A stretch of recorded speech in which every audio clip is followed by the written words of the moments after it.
So poops, prayers are great, prayers are free, and if you're lucky, then your prayers may even be answered. But whether you pray or you don't pray, I just have to ask, why are so many Malaysians praying for bala?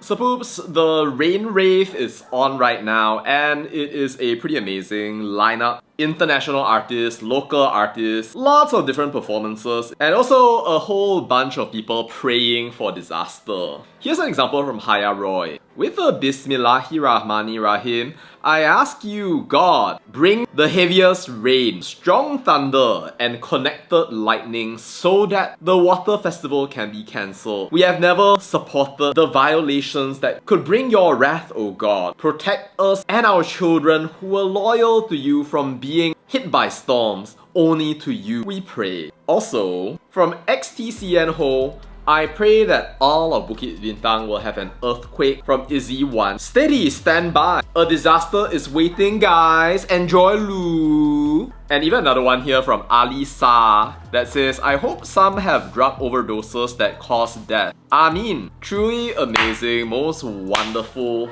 most messed up in the head prayers, if you ask me. Aren't you just inspired by those wonderful people, the best shows of the religion in this country? Wow! It makes you want to convert right here and right now to never interacting with these kinds of people for the rest of your life. So poops, whenever I see people like this just casually praying for disaster, my first question is, what is wrong with you? Why are you so bitter? Why are you so hateful? Hokshi, did your father and mother drop you on your head as a baby? What is going on mentally or inside the heads of these people? And you know, I had a shower thought about this the other day, so poops, I was just wondering like, hey, if let's say one guy prays that there will not be bala, and then another person prays that there will be bala, if let's say that there is a thunderstorm, lightning striking everywhere, raising everything down to the ground, then whose prayer got answered? The person who prayed for disaster or the person who prayed for no disaster? Kelantan, Terengganu, Kedah, so miskin, so sumbang mahram, so high drug addiction, itu bukan bala ke? It's funny because those people seem to be the ones who pray all so much, are the most bertaubat, the most holy. Yet somehow or another, they are always the ones who are suffering so much that they have to go migrate all the way to KL and then complain about things that are not even happening in their own state. Not corruption, not zakat kena curi, not Muhammad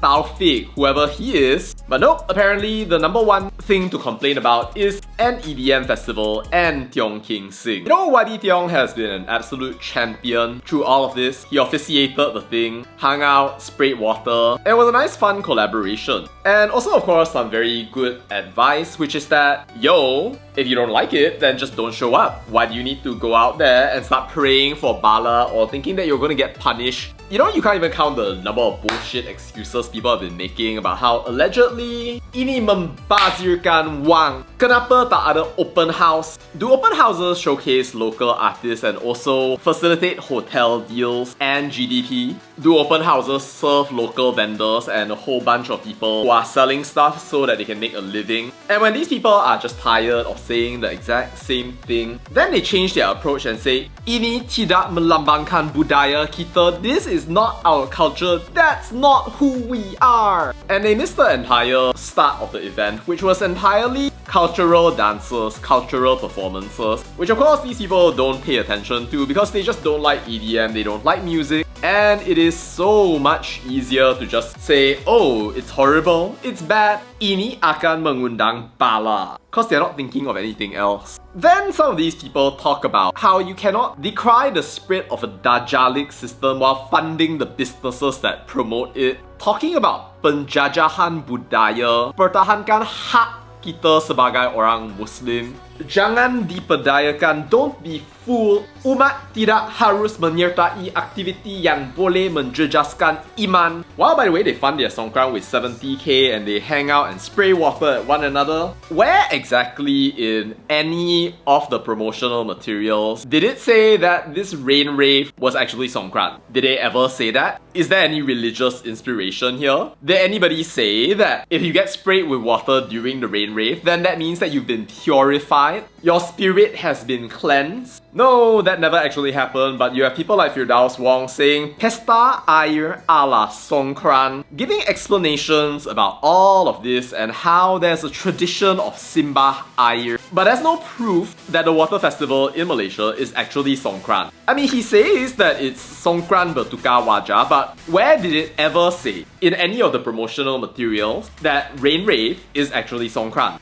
Can you prove it to me? Some of you like to say, where in the Bible did Jesus say, I am the Son of God, worship me? Well, let's turn it back on you then. Where exactly in the Rain Rave Instagram feed, website, promotional materials, videos did it say that it is Songkran? Where exactly did it say if you take part in the Rain Rave and then you gonna hit with water, then you were gonna purify? Limpe will wait for you. But of course, all of these xiao langs don't really care about any of that. They will just object because they are not happy with their own lives. They cannot go for the pesta air, or actually they can, but then their family members are gaslighting them saying, oh, if you go, then you are a barwa. Tidak melambangkan nilai yang baik. Because all these people know how to do is gaslight themselves and go further and further into mental illness while telling themselves that Malaysia Madani itu mengundang bala. Yeah, okay, why don't you go ahead and fix that entire problem in Kedah, Kelantan, Terengganu. All of your past states where all of these people are praying and worshipping so hard but have to keep running away from their states because of drug addiction, sumang mahram, air teh tarik. But anyway, the thing about prayers is that I think you have to be careful with your prayers. I have genuinely believed this ever since I was young, but what you put out into the world is what you're going to get back. That's the golden rule. Treat others the way you want to be treated. Which also means, by the way, that if you're going to be praying for disasters and bad things to happen to other people, then in some way, some shape or some form, then the universe is going to bring those back to you and you are going to suffer. So if you're not going to control your thoughts, and I have experience of this, when I think bad thoughts about people, I know that they are eventually going to come back and hit me in ways that I can't even imagine right now. So I have to be careful, and in my opinion, you have to be careful as well when you go out there and you talk about the world. But frankly, seeing the way all these people who are praying about disaster are, I'm actually not surprised, because most of them are poor, unfortunate, constantly suffering, playing victim, contributing nothing, expecting infinite respect, ashamed of nothing, unable to make a difference in any way. Seriously, what is the culture of these people apart from gaslighting, menunggang agama, saying they are better than everybody else, and then later on going into full-on hisap gam dilulu mode? Do you know that we can fly and we taught the Chinese people kung fu? Anyway, Rain Rave is gonna be amazing, and if I see you there, then I will see you there. But until then, what do you think, Spoops? Let me know your thoughts down in the comments. That's all I have to say about that, and bye! Happy raving!